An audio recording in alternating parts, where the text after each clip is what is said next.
আউযুবিল্লাহি মিনাশ শাইতানির রাজিম বিসমিল্লাহির রহমানির রহিম আসসালাতু আসসালামু আলাইকা রাসূলিল কারীম আম্মা বাদ আলহামদুলিল্লাহ। আমি আপনাদেরকে আজকে একটা যে রোগী দেখাতে যাচ্ছি, রোগীটা আমার সামনে বসা, রোগীটা নিট্টামিউর। আমি আপনাদেরকে দেখাবো নিট্টামিউরের রোগী কেমন হয়। দেখেন আমার সামনে যে বসা আছে, রোগীটা নিট্টামিউরের রোগী। কেন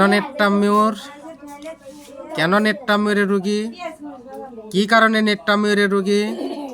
ভালো করে বসেন, সুন্দর করে বসেন। হ্যাঁ, বসেন।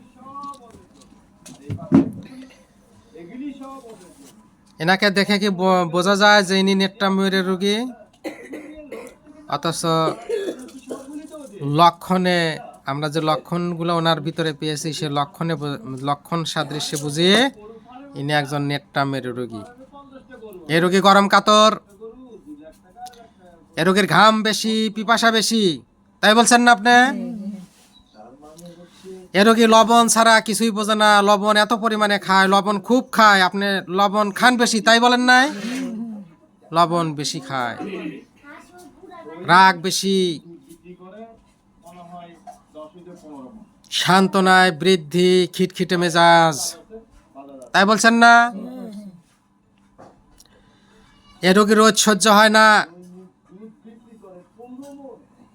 এ রোগীর ভিতরে আরো যে লক্ষণ পাই, বজ্রপাতের ভয়। কি বলছেন আপনি, কিসের ভয়? বজ্রপাতের ভয়। আচ্ছা, আপনি আমাকে আরেকটা কথা বলছিলেন, যা ডাক্তার সাহেব আমার পায়খানা একদিন দুদিন পর পর হয়, তাই না? তাই বলছেন না? পায়খানা একদিন দুদিন পর পর হয়। প্রিয় বন্ধুরা, আমরা এই রোগীর জন্য কি নির্বাচন করতে পারি? আমি আপনাদেরকে এই জন্যই দেখালাম যে দেখেন নিট্টামিউরের রোগী কেমন হয়।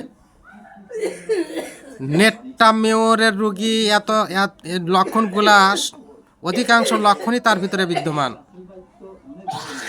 লবণ প্রিয়, কোষ্ঠবদ্ধতা, গরম কাতর, ঘাম বেশি, পিপাসা বেশি, রাগ বেশি, খিটখিটে মেজাজ, রোজ সহ্য হয় না, গোসলের সময় লাগে। আপনার গোসল করতে সময় লাগে বেশি না কম? বেশি সময় লাগে। রোজ সহ্য হয় না, রোজ সহ্য হয় না।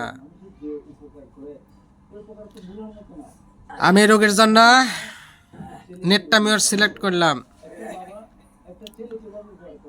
দোয়া করি, আশা রাখি যে এই রোগী নিট্টামিউরে ইনশাল্লাহ ওনার যে সমস্ত সমস্যাগুলো আছে এগুলো দূর হবে ইনশাল্লাহ তাআলা।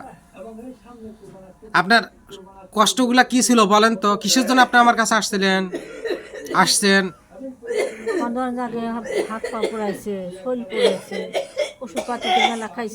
গ্যাস, গ্যাস, খাবারও অরুচি, পেট ফুলে থাকে, দুই পায়ের গাইটে জিলিক পাড়া, অস্থিরতা, দুর্বলতা,